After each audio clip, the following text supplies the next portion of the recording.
Those who stand for nothing fall for everything.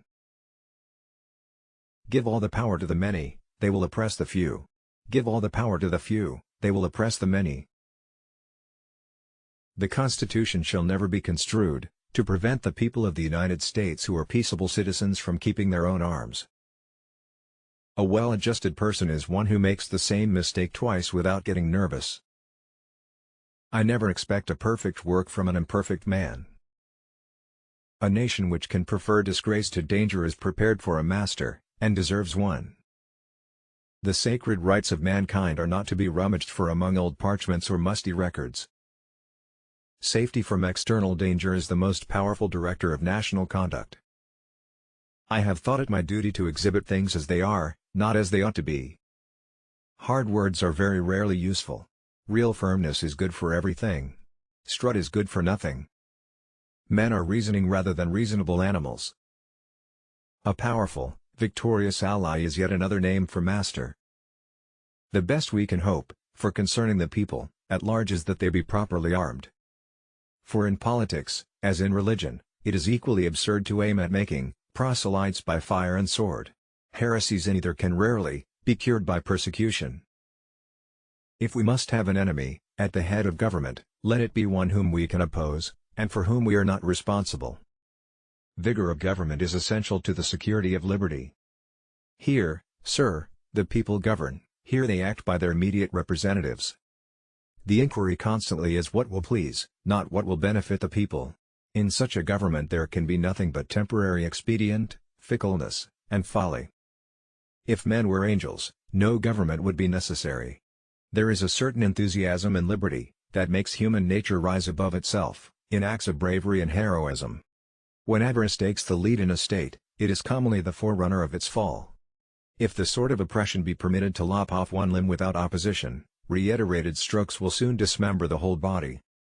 The people are turbulent and changing, they seldom judge or determine right. Nature of war to increase the executive at the expense of the legislative authority. Caution and investigation are a necessary armor against error and imposition. Experience is the oracle of truth, and where its responses are unequivocal, they ought to be conclusive and sacred. A national debt, if it is not excessive, will be to us a national blessing.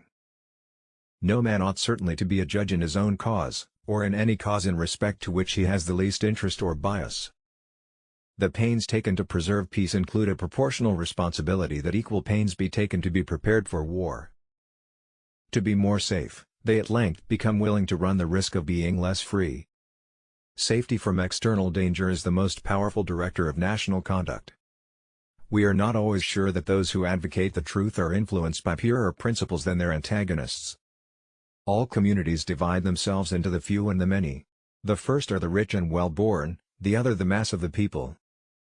An avaricious man might be tempted to betray the interests of the state for the acquisition of wealth. Real firmness is good for everything, strut is good for nothing.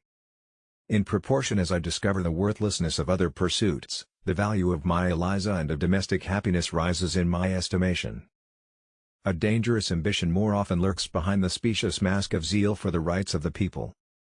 The most common and durable source of factions has been the various and unequal distribution of property. Power controlled or abridged is almost always the rival and enemy of that power by which it is controlled or abridged.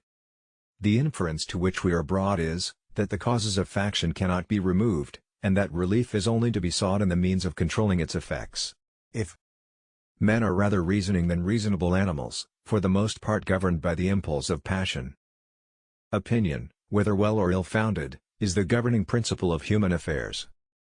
A sacred respect for the constitutional law is the vital principle, the sustaining energy of a free government. It may perhaps be said that the power of preventing bad laws includes that of preventing good ones. Seditions and insurrections are, unhappily, maladies as inseparable from the body politic as tumors and eruptions from the natural body. When the sword is once drawn, the passions of men observe no bounds of moderation. No man shall be the avenger of his own wrongs, especially by a deed alike interdicted by the laws of God and man. The rights of neutrality will only be respected when they are defended by an adequate power. A nation, despicable by its weakness, forfeits even the privilege of being neutral. The legislative department is everywhere extending the sphere of its activity, and drawing all power into its impetuous vortex.